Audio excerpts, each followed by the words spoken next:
आज आमच्या या जालना नांदेड समृद्धी महामार्गाच्या आंदोलनाचा 69वा दिवस. या संपूर्ण 69 दिवसामध्ये आमचा जो महत्त्वाचा मुद्दा होता मूल्यांकनाचा, त्याबाबत फक्त सकारात्मक एवढं झालं की त्यांनी सकारात्मक आश्वासन दिलं की त्याचा आम्ही योग्य तो चांगला विचार करू आणि त्याच्यातून मार्ग काढू, एवढं जिल्हाधिकारी साहेबांना आश्वासन दिलं. पण ते आश्वासन देऊन सुद्धा आता जवळपास 2 दिवस झाले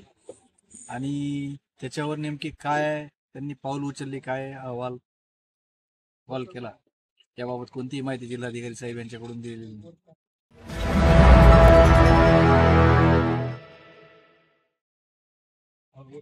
महत्वाचा विषय असा आहे की मूल्यांकनाबाबत आता सभागृहात सुद्धा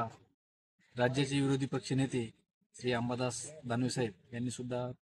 हा मुद्दा लावून धरला आणि त्याच्यातला काय फरक आहे हे शासनाच्या निदर्शनास त्यांनी आणून दिलं. तसेच जालन्याचे आमदार यांनी सुद्धा हा प्रश्न सभागृहामध्ये मांडला, परंतु त्याच्यावर आतापर्यंत कोणतीही कार्यवाही ही संबंधित विभागाकडून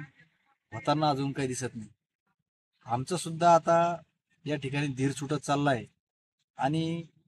हे अधिवेशन होईपर्यंत आम्ही शासनाच्या निर्णयाची, शासन आम्हाला काय न्याय देतं याची वाट पाहणार आहोत आणि नंतर मग आम्ही आमच्या या आंदोलनाचं आमचा समारोप कसा करायचा, का जीवाचा समारोप करायचा, याचा आम्ही निर्णय या ठिकाणी ठरवू. कारण एक विषय असा आहे की ज्यावेळेस शासन सकारात्मक वाटतं तर आम्हाला सुद्धा असं वाटतं की आपण सुद्धा 2 पावलं पाठीमागे येऊन शासनाला एक संधी द्यावी की जेणेकरून आपल्या सगळ्या शेतकऱ्यांना न्याय भेटेल आणि कोणत्याही गोष्ट जास्त ताणल्यापेक्षा, ती तुटून जाण्यापेक्षा त्याचा मध्यस्थी मार्ग निघला पाहिजे, या उद्देशातून आम्ही आंदोलन या ठिकाणी समाप्त न करता थोडी आंदोलनाची तीव्रता कमी केली की जेणेकरून प्रशासनाला सुद्धा त्रास झाला नाही पाहिजे आणि जी धावपळ या आंदोलकांची होती ती सुद्धा कमी झाली पाहिजे. या उद्देशाने आम्ही या ठिकाणी आता आंदोलन हे सुरू ठेवलेलं आहे. प्रशासनाला फक्त एकच विनंती आहे की तुम्हाला जो काय सकारात्मक निर्णय घ्यायचा आहे तो सकारात्मक निर्णय हा लवकरात लवकर घेऊन, जेणेकरून या अधिवेशनामध्ये आम्हाला आमच्या जी बाजू असेल ती आमदारांमार्फत असेल, एखाद्या मराठवाड्याच्या आमदारांमार्फत असेल किंवा मंत्र्यांमार्फत असेल किंवा विरोधी पक्षनेते यांच्या मार्फत असेल,